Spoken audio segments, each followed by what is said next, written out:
We're going to talk today about, I'm going to give you a little overview of technologists in Canada. We've recently commissioned, along with the Alberta and the Ontario and BC associations that are akin to what we do. We've commissioned the Conference Board of Canada report on the technology sector, and I've got a few facts and figures from that that will give you a bit of an outline of where things stand in Canada. We'll talk a little bit about what the technology sector looks like in Alberta in terms of the regulatory structure. And we'll talk about the importance of certification and why we believe it should become mandatory down the road.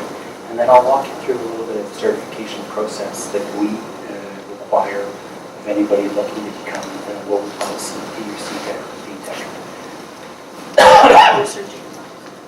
Pardon me? Better? That's how you, just pretend you're Rihanna. Are we supposed to show her back all the time? Merci, God.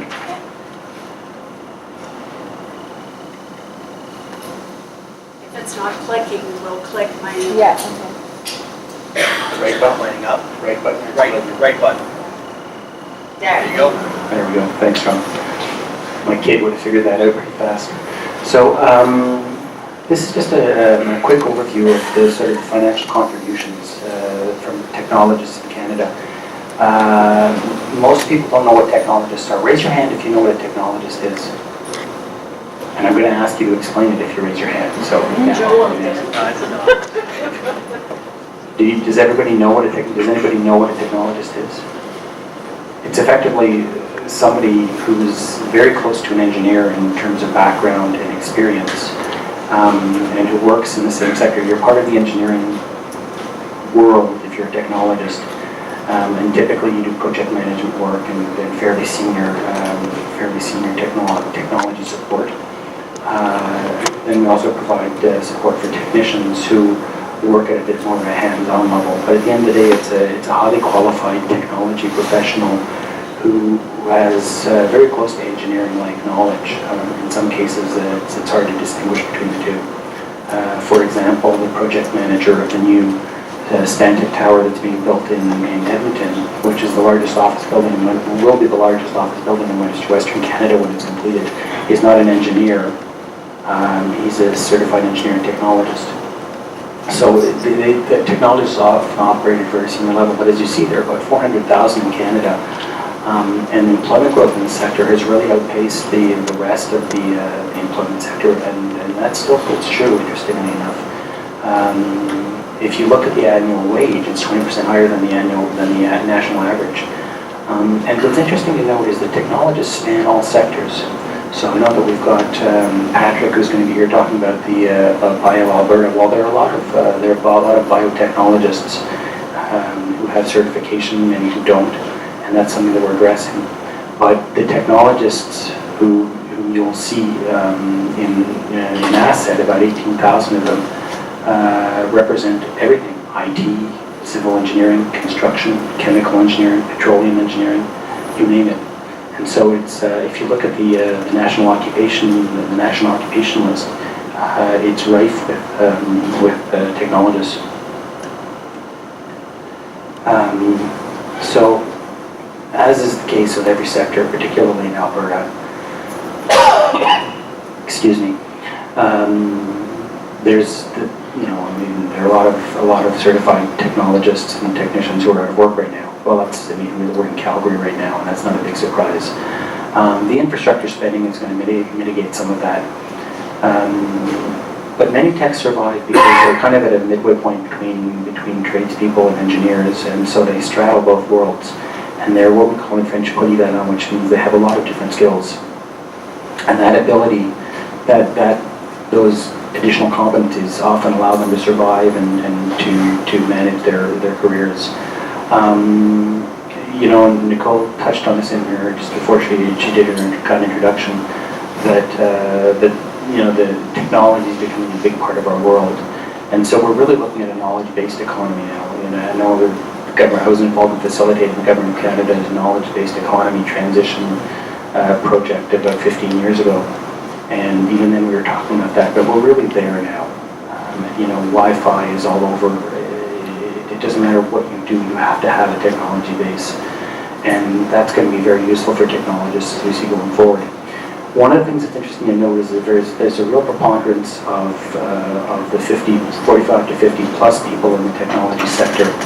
And so, with the baby boomer retirement coming up over the next 10 to 15 years, that represents either opportunity or challenge, depending on which side of the coin you're looking at. I would say that if you are a young, technology-savvy individual and SAIT is an option, go for it. NAIT, Red Deer College, Lethbridge College, there are schools like this all over Canada. There is real opportunity right now in the technology sector, and over the next 10 to 15 years, the mentoring from the people who will be retiring over that span is available and will help fill the void. So this is what engineering and geoscience looks like in Alberta. I do better when I walk and talk, so I'm just going to go around here. So if you look up here, there are two professional associations that are governed by one act, the Engineering and Geoscience Professions Act of Alberta. Have most of you heard of APEGA? It's fairly well known, been around since the 20s, and they regulate engineers. Well, we regulate technicians and technologists under the same act, and that's fairly new. That didn't happen until 2009. Prior to that, ASTEC was a professional association registered under the Societies Act of Alberta. We now have the same regulatory structure behind us. We have a couple of different regulations than APEGA does, because theirs is referred to engineers and ours to technicians and technologists. But at the end of the day, what we have in Alberta is a unique structure. And it's one of the reasons we're going out and doing so much promotion and information exchange and really working to build a profession, because we are the only official, true, formal regulator of technicians and technologists in Canada. Alberta really has taken the lead in this. Ontario and BC are trying to catch up now. But there's a lot of work that went into this, and it was work that was done with APEGA and ASET as an association and the government of Alberta coming together, doing a lot of stakeholder engagement and crafting regulations that effectively promote and protect public safety and exceed the public interest, and we'll talk about that in a second. So, just by way of definition, this is what ASET is. We are the regulator for a self-regulated profession, but where we're a little bit different from APEGA is that, as you would all know, if you want to call yourself an engineer, you have to have your PEng designation, yes? Okay, and that makes sense. The only way to have your PEng designation is to be a member in good standing of APEGA or whatever provincial engineering body there is, wherever you are. ASET has voluntary membership. Despite that, we represent 18,000 certified technicians and technologists, but at the end of the day, the membership is voluntary because it wasn't, as I said, until 2009 that we became a regulator. And that has some challenges. It means that it's still kind of the Wild West out there, and that there are a lot of technicians and technologists who call themselves that, who don't necessarily have the training. And from a personal perspective, I really understand that, because I'm a communications professional, and there are a lot of people out there who call themselves communications professionals who don't know the first thing about communications. But they can do it because there's no caveat, there's no requirement. You can't call yourself a doctor or a dentist unless you're a doctor or a dentist, right? You have to have MD or DD after your name. You can't call yourself an engineer because you can be taken to court. You can call yourself a technician or technologist. And in fact, if you walk down the street and ask the average person, what's a technician, what's a technologist, typically they say they change my tires. Well, we want to get a little bit beyond that. Hence all our community engagement, stakeholder relations work and advocacy. But at the end of the day, we want to go from voluntary membership to mandatory membership. And I'll tell you why. If you look at the whole engineering continuum, does anybody think it makes sense for engineers to be certified and have formal designations? Raise your hand if you believe that that's true. Okay, I'll ask again because most of you probably weren't listening. That's okay, I'm used to that. Like I said, I'm a dad. Do you think it makes sense for engineers to be regulated? Raise your hand if you do. Just go with it. Okay, well, now there are a lot of you didn't put up your hands, so raise your hand if you think they shouldn't be regulated, and I'd like to know why. Ah, right, it's easier that way. I know who's bad. Yeah, now all the hands stay down, right? Would you, if you were having renovations done, have a non-certified electrician do the work for you? Nobody raising a hand? I'm relieved. But think about it. So you have the engineering continuum. And as I've explained to you already, technicians and technologists kind of straddle the world between trades and engineers. They often work as translators for the two. Because engineers, for all their training, often can't speak to tradespeople. And if you look at a lot of major projects, that's often the case. Now, my dad was an engineer, and I can tell you he didn't know how to speak to anybody, so that's a whole separate issue. Yeah, the old joke we had in my house, I wanted to become an engineer, and now I are one. So you look at this world, right? And you have the tradespeople on one hand who have their Red Seal certification and who have to have some kind of designation in order to be able to do the work they do. You have engineers, and we all agree that you don't want somebody designing a bridge who doesn't have proper certification. Otherwise, you have what happened in my home province of Quebec, and an overpass collapses. Now that has to do with mafia, corruption, all kinds of exciting stuff. That'll be a movie of the week, sure, I'm sure. But at the end of the day, you have to have people with proper training and designation. You want to have them prove that they're competent. So why is it then that the group in the middle that does a lot of the work doesn't have to have that formal designation?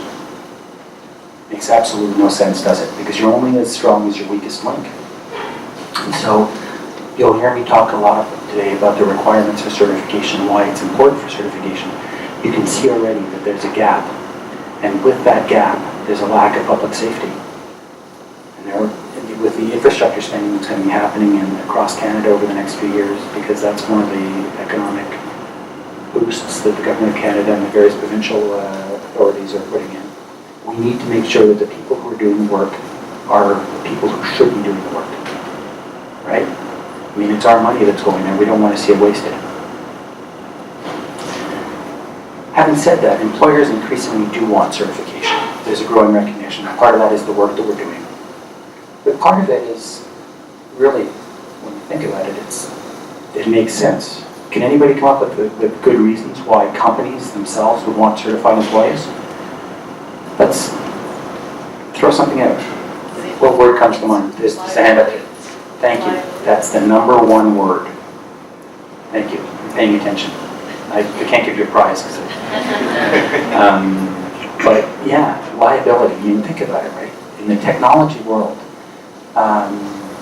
technologists do things like inspect overpasses that are being constructed. Engineers don't do that. Typically, engineers do a lot of the design work, but you have a lot of professional technologists and certified technologists who will go out and do the inspection to make sure that the stuff's being done properly.